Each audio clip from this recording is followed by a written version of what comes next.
sekalian, kita maksimalkan betul saat buka puasa nanti dan saat sahur, karena makanan kita akan melahirkan energi buat kita, akan jadi darah baru, akan jadi daging baru, tenaga baru. Kalau dari barang haram, maka tenaganya yang keluar adalah tenaga haram, energi negatif, kekuatannya hanya untuk melakukan yang negatif, melakukan kezaliman, korupsi. Nggak selesai. Mau puasa mau nggak puasa sama aja buat dia. Korupsi jalan terus, nipu jalan terus, bohong jalan terus, dusta jalan terus. Nggak ada jalan lain buat dia kecuali melanjutkan kezaliman demi kezaliman. Percuma.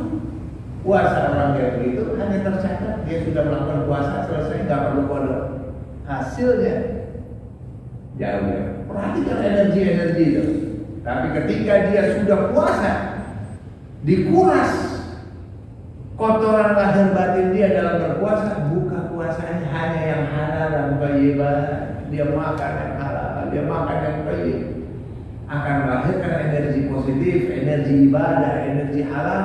Itulah yang akan merubah kehidupan kita daripada kehidupan yang haram, berubah akan menjadi energi positif untuk melakukan selalu kebaikan demi kebaikan. Insya Allah Ta'ala keberkahan hidupnya akan muncul nanti di situ, dari yang halal muncul dalam keberkahannya. Semoga puasa kita dapat melahirkan nilainya, yakni la'allakum tattaqun. Semoga kita menjadi orang yang bertakwa.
Pengurus Masjid Fatimah Muhammad, semoga masjid ini senantiasa diberkahi Allah Subhanahu wa Ta'ala, jadi kalau masjid yang makmur, diberkahi jamaahnya, diberkahi pengurusnya, amin ya rabbal alamin. Salam penghormatan saya sampaikan kepada para bapak, para ibu jamaah sholat zuhur yang dimuliakan Allah Subhanahu wa Ta'ala, para mu'takifin. Pada kesempatan kali ini syukur alhamdulillah kita sudah 1 pekan berada di bulan Ramadan, bulan yang penuh barakah, yang penuh rahmah, yang dinanti-nantikan oleh orang yang beriman. Nabi SAW saking gregetnya pengen masuk pada bulan Ramadan. Di bulan Rajab itu begitu masuk bulan Rajab sudah berdoa kepada Allah, Allahumma barik lana fi Rajab wa Sya'ban wa balighna Ramadan. Ya Allah, berkahi kami pada bulan Rajab dan Sya'ban, sampaikan kami pada bulan Ramadan. Minta usia panjang biar masuk bulan Ramadan. Pengen sampai hidup di bulan Ramadan. Itu doanya dari bulan Rajab. Berarti itu panggilan jiwa, panggilan gregetnya di dalam hati betapa dahsyatnya bulan Ramadan bagi yang mengerti. Itu sangat besar ya Allah. Sampai ada doa khusus minta untuk usianya disampaikan pada bulan Ramadan. Itu kalau bukan hal yang luar biasa, nggak sampai begitu doa Nabi.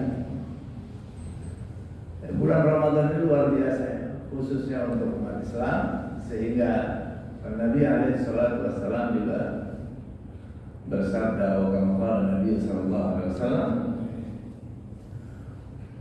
syahrul Rajab syahrullah wa Sya'ban syahri wa Ramadan syahrul ummati. Rajab itu bulannya Allah, Sya'ban bulanku, Ramadan adalah bulan umatku. Khusus spesial memang bulan Ramadan ini pemberian dari Allah Subhanahu wa taala untuk Nabi Muhammad SAW yang sedang resah kepada umatnya, di mana umat Nabi ini umat akhir zaman dan usianya paling pendek di antara seluruh umat-umat Nabi yang lainnya. Umat Nabi yang lain tuh usianya ada yang 300 tahun, 200 tahun, bahkan ada apalagi umat-umat terdahulu zaman Nabi Nuh misalnya itu bisa sampai 800 tahun hidupnya. Berarti ibadahnya luar biasa. Betapa banyaknya ibadah mereka tak tertandingi. Dalam satu riwayat diperlihatkanlah Nabi kita Shallallahu Alaihi Wasallam adanya satu orang yang sedang memikul melalui tadi ada semacam visualisasi. Satu orang sedang memikul pedang berjalan. Nanti kita bertanya kepada malaikat Jibril, siapa orang itu ya Jibril? Malaikat Jibril menjawab, dia adalah umat Nabi Musa yang sudah 100 tahun berperang di jalan Allah. Jadi jihadnya ini 100 tahun. Lalu sedih Nabi kita menangis. Begitu menangis ditanya, kenapa kau menangis ya Rasulullah?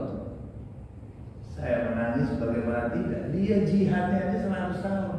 Usia umatku gak nyampe 100 tahun. Dikenal dalam sebuah hadis, a'maru ummati baina sittina wa sab'in. Usia umatku itu hanya antara 60 sampai 70 tahun saja. Di bawah itu ada, di atas itu ada, tapi umumnya baina sittina wa sab'in. Antara 60 sampai 70 tahun saja usia umat Nabi. Berapa banyak jihadnya, berapa banyak ibadahnya, belum ditambah tidurnya panjang banget. Gimana bisa mengimbangi? Disitulah sedih Nabi kita merasa diri umatnya nggak akan bisa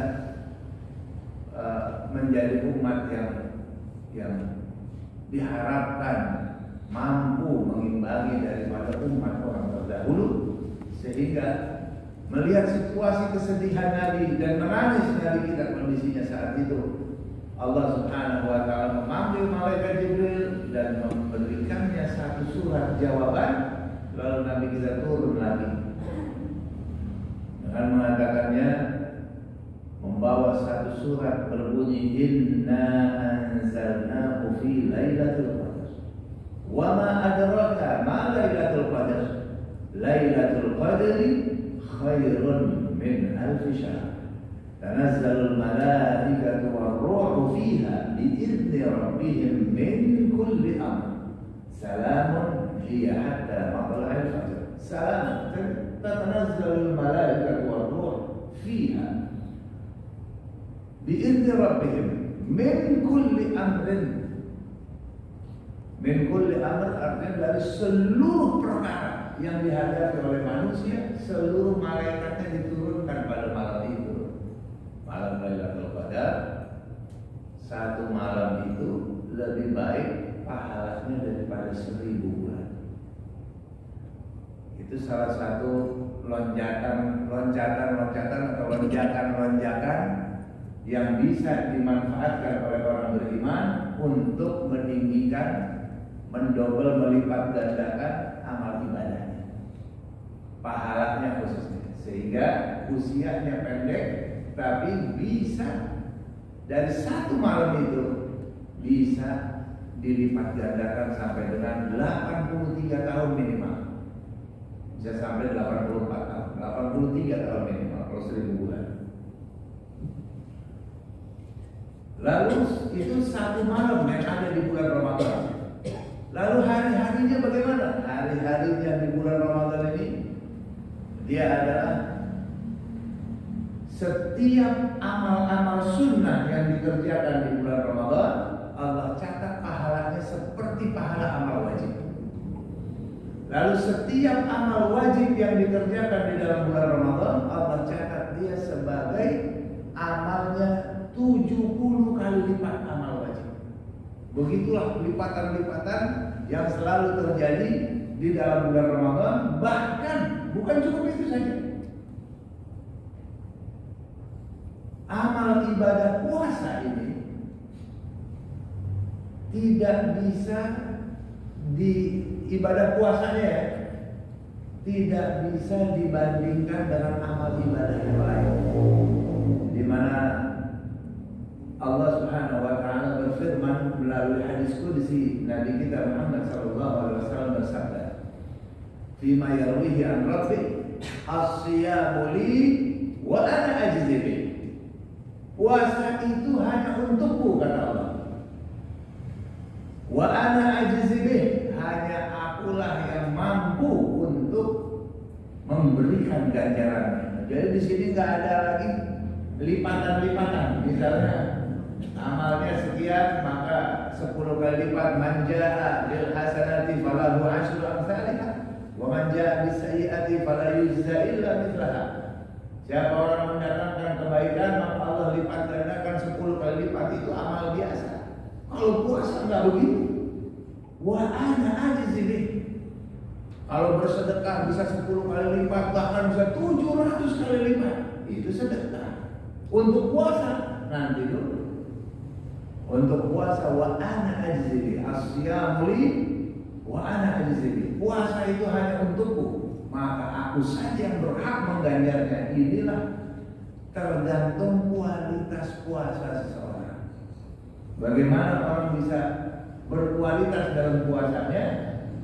Tentunya di situ banyak sekali para ulama memberikan pelajaran kepada kita, sehingga ada ahli hikmah yang mengatakan, orang ulama, seorang yang bijaksana, yang alim, yang arif, dia mengatakan Ramadan suqun rabiha fihi man rabih wa khasira fihi man khasir. Bulan Ramadan itu ibarat pasar. Beruntunglah di dalamnya orang yang mau beruntung, merugilah di dalamnya orang yang merugi. Yang tidak memanfaatkan Ramadan dengan sebaik-baiknya, ya dia termasuk orang yang rugi.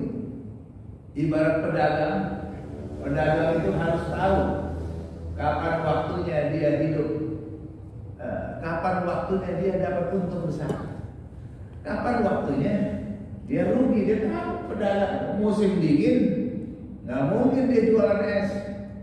Kalau lagi musim dingin dia jualan es, ya mungkin dia udah bisa tebak lah hasilnya berapa.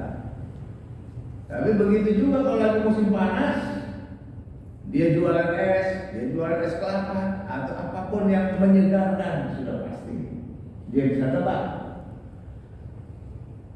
Menjelang bulan Idul Adha, orang-orang udah semangat lah, semangat jual beli kambing, udah panjang sana, panjang sini, kambing hewan kurban, dia tahu kok itu. Tapi begitu bulan Ramadan, orang udah semangat jual korma, jual pakaian-pakaian, jual hal-hal yang kira-kira orang tahu di situ akan menjadi sarana keuntungan buat dia. Waktu-waktunya itu ada. Itu pedagang-pedagang dunia yang cerdas, yang bisa untuk memperoleh untung besar, dia harus tahu waktu-waktunya. Nah, begitu juga pedagang-pedagang akhirat. Kita yang berdagang akhirat ini, kita harus tahu kapan waktunya kita punya untung besar. Untung besar dalam perdagangan kita dengan Allah Subhanahu wa taala, kita berniaga dengan Allah Subhanahu wa taala di bulan Ramadan. Walaupun kita tidak akan menjadi abidul Ramadan, jangan sampai kita menjadi penghambanya bulan Ramadan.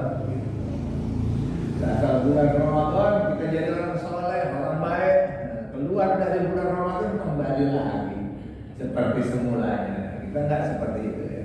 Insya Allah Taala bulan Ramadan memberikan hasil. Sebagai gambaran, apa yang diharapkan dalam Ramadan ini? Imam Abdullah bin Ali al-Haddad di dalam kitab An-Nasaihat Ad-Diniyah, beliau mengatakan apa saja persiapan yang harus dipersiapkan oleh orang yang berpuasa sehingga melahirkan puasa yang berkualitas. Yang pertama adalah mempersiapkan dirinya dengan yakni dalam puasanya dia yang pertama kali adalah menjaga matanya. Menjaga matanya daripada yang haram, yang tidak halal dia lihat. Karena setiap kali mata kita ini adalah pintu gerbang mata hati. Mata kepala ini pintu gerbang mata hati kita. Dan di sini tempatnya setan paling efektif untuk menutup hati kita melalui mata. Maka mata kita di bulan Ramadan, bagi orang berpuasa, hindari yang haram-haram. Banyak baca Al-Quran sehingga huruf-huruf yang ada dalam Al-Quran itu dia akan menghiasi mata kita. Yang haram tinggalkan. Nah ini nanti karena setiap kali mata kita melihat yang haram, di situ setan dan nafsu bercokol. Dia membuat pandangan yang haram ini jadi nikmat. Ketika nikmat direkam oleh saraf otak kita, ketika direkam oleh otak kita, itu jadi dokumen, jadi file, direkam terus. Setiap kali kita lihat yang haram, kenikmatan itu dimunculkan. Nah, ketika nikmat dengan yang haram, mata batin kita akan tertutup di situ. Nah, sehingga apa? Bagaimana orang bisa terbuka mata hatinya apabila selalu ditutupi dengan noda-noda hitam melalui mata kita. Kalau mata kita nih mimbar bebas, semua kelihatan dari mata kita. Mau bagaimana kita hindarinya? Disitulah pandai-pandai kita menjaga mata kita, lalu memperbanyak dengan membaca Al-Quran sehingga apa? Menggugurkan noda-noda hitam. Dan kita menanamkan kebencian pada yang haram dari mata kita. Ini proses untuk menghidupkan hati. Yang nomor 2, telinga kita. Hindari daripada mendengar yang haram-haram, gosip, riba. Karena setan itu dan nafsu kita itu sangat senang mendengar berita riba, orang lain begini, orang lain begitu, fitnah ini, fitnah. Bahkan kalau di televisi ada orang yang bangga-banggaan.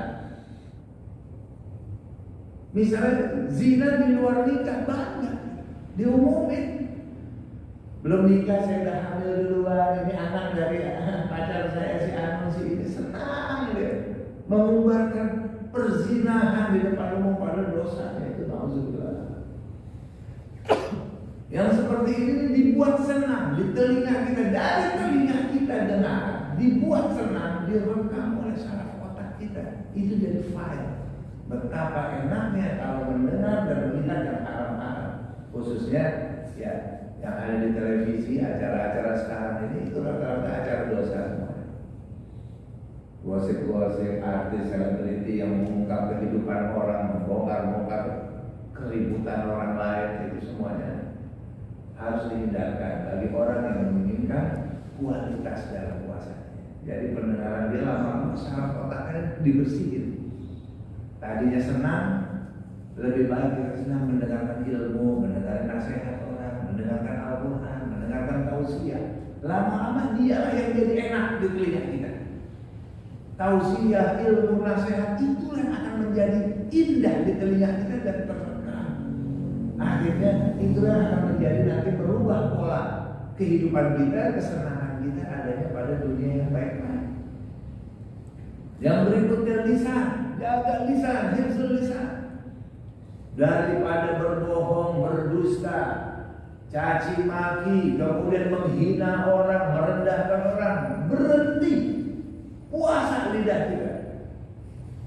Tidak berucap kecuali benar.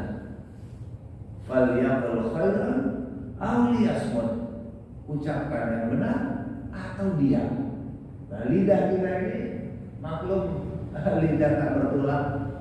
Jadi apa aja ya kalau kita nih menggunakan lidah kita dengan nggak pakai aturan,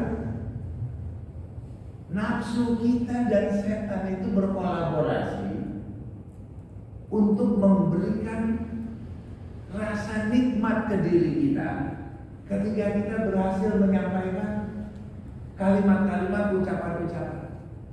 Lalu apa yang terjadi? Itu direkam di dalam saraf otak kita, ucapan yang kita keluarkan.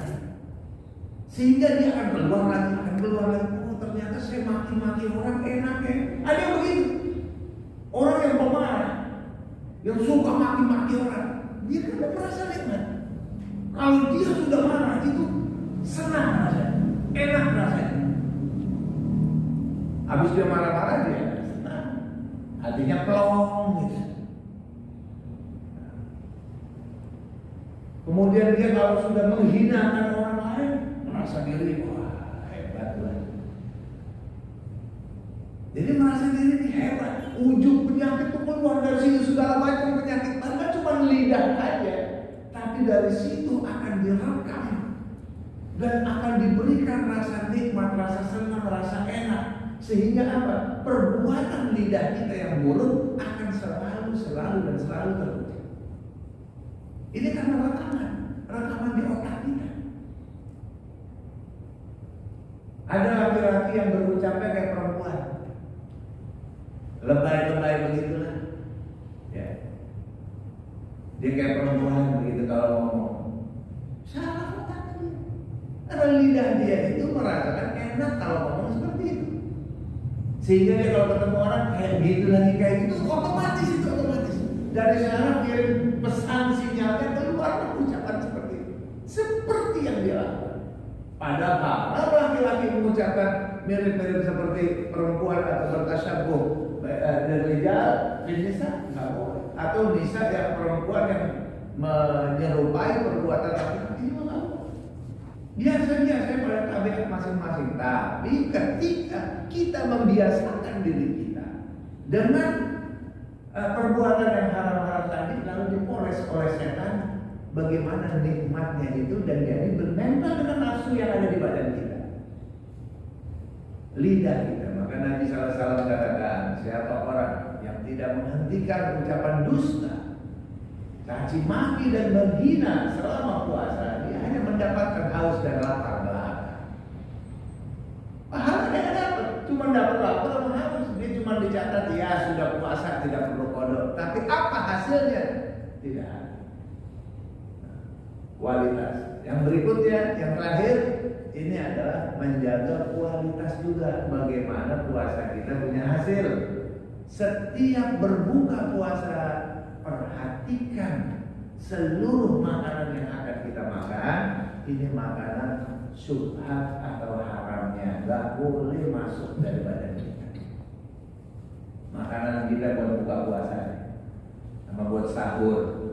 Karena buka puasa itu sumber energi badan kita. Selama kita berpuasa, ini kotoran lahir dan batin sedang dikuras. Kotoran lahir dan batin sedang dikuras, sedang dibuang, dibersihkan selama kita berpuasa. Lalu apa yang terjadi? Ketika makanan buka puasanya kita nggak perhatikan syubhat atau haram atau halalnya, semua yang ada makan saja. Apa yang terjadi? Kembali lagi, orang lagi puasa itu semangat, energinya lagi tinggi. Tapi begitu kita makan energinya yang haram, apa barang yang haram masuk lagi ke kita. Ini ada beras siapa ya? Saya kayaknya nggak tahu. Ini ada beras, kok bisa ada beras satu karung di sini? Yang ini punya saya, yang ini beras dari mana ini? Jangan dipakai. Yang kita pakai hanya kita tahu yang mana. Periksa, tanya, ini dari mana berasnya? Kalau nggak tahu, buru-buru keluarin dari rumah kita, kasih orang lain biar halal buat dia. Kita bersih dari barang syubhat. Atau ini ada yang nitip yang mana ya? Saya nggak jelas. Jelas sekalian, kita maksimalkan betul saat buka puasa nanti dan saat sahur, karena makanan kita akan melahirkan energi buat kita, akan jadi darah baru, akan jadi daging baru, tenaga baru. Kalau dari barang haram, maka tenaganya yang keluar adalah tenaga haram, energi negatif, kekuatannya hanya untuk melakukan yang negatif, melakukan kezaliman, korupsi. Nggak ada selesai. Mau puasa mau nggak puasa sama aja buat dia. Korupsi jalan terus, nipu jalan terus, bohong jalan terus, dusta jalan terus. Nggak ada jalan lain buat dia kecuali melanjutkan kezaliman demi kezaliman. Percuma. Puasa orang kayak begitu hanya tercatat dia sudah melakukan puasa, selesai, nggak perlu kodok. Hasilnya jauh ya. Perhatikan energi itu. Tapi ketika dia sudah puasa, dikuras kotoran lahir batin dia dalam berpuasa, buka puasanya hanya yang halal dan thayyibah. Dia makan yang halal, dia makan yang thayyib, akan melahirkan energi positif, energi ibadah, energi halal. Itulah yang akan merubah kehidupan kita daripada kehidupan yang haram, berubah akan menjadi energi positif untuk melakukan selalu kebaikan demi kebaikan. Insya Allah Ta'ala keberkahan hidupnya akan muncul nanti di situ, dari yang halal muncul dalam keberkahannya. Semoga puasa kita dapat melahirkan nilainya, yakni la'allakum tattaqun. Semoga kita menjadi orang yang bertakwa. Itu mungkin yang bisa saya sampaikan pada kesempatan kali ini.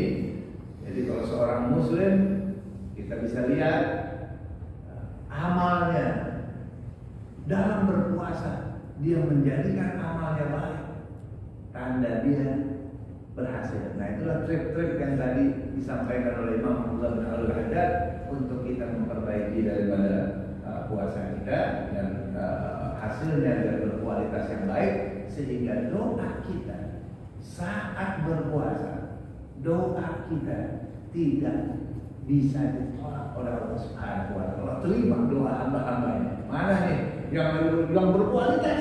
Puasa yang berkualitas seperti itu, doa-doanya dijamin ijabah oleh Allah. Nah, itulah harapan kita semuanya, sehingga biasanya kalau ada peperangan kaum muslimin selesai di bulan Ramadan. Di bulan Ramadan itu selesai dengan kemenangan kaum muslimin. Kenapa demikian? Karena mereka sedang berpuasa, puasanya baik, puasanya tembus kepada Allah Ta'ala. Hanya Allah lah yang memberikan ijabah dia, sehingga kemenangan-kemenangan dahsyat, perang Badar, penaklukan kota Makkah tanpa perang, tunduk tanpa perang, itu semua pertolongan Allah Ta'ala Allah berikan kepada kita. Kemudian perang Ain Jalut, Masya Allah, dan juga penaklukan, termasuk Indonesia merdeka juga bulan Ramadan. Itu betapa dahsyatnya doa-doa orang di bulan Ramadan, itu menunjukkan pertolongan Allah Ta'ala. Kita juga demikian. Bulan ini, Ramadan kita saat ini, bulan kemenangan bagi umat Islam seluruh dunia, kemenangan umat Islam di Indonesia, hancur segala macam kebatilan. Allah banyak berikan hidayah. Kita doain di bulan Ramadan lagi puasa, ya Allah beri hidayah yang banyak kepada pemimpin-pemimpin di negeri ini, berikan hidayah yang banyak kepada umat Islam. Doain juga, ya Allah hancurkan orang-orang yang kau murkai, yang tidak akan kau berikan hidayah. Segera kau binasakan mereka, hancurkan mereka, perusak negara, perusak agama, musnahkan mereka semua, ya Allah. Engkaulah penolong kami di dunia dan akhirat. Engkaulah wali kami, ya Allah. Ya Allah, hancurkan orang-orang zalim di bulan puasa ini waktunya. Insya Allah di bulan puasa ini, selama puasa kita berkualitas yang baik, Allah akan tunjukkan pertolongan dan kemenangan untuk kita semuanya. Terima kasih banyak. Mari sama-sama kita mengajarkan surat Al-Fatihah. Kita khususnya kepada almarhumah Fatimah Fadil Al-Amri, kemudian juga almarhum Syekh Muhammad bin Sa'id Awad Mar'am. Ya, kita doakan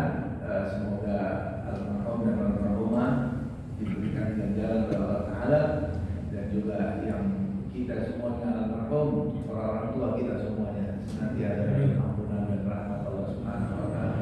Bismillahirrahmanirrahim. Al-Fatihah.